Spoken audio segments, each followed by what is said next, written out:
Welcome to the Windows Club.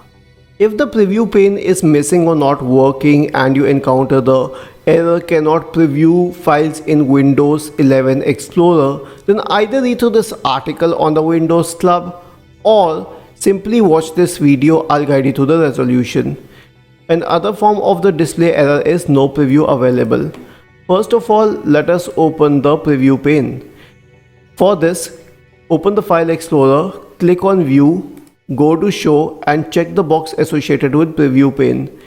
Does it show? If not, then it could be an issue with the system files. For this, the next solution would be to run the SFC Scan. Search for command prompt in the Windows search bar and click on Run as Administrator in the right pane to open the elevated command prompt window.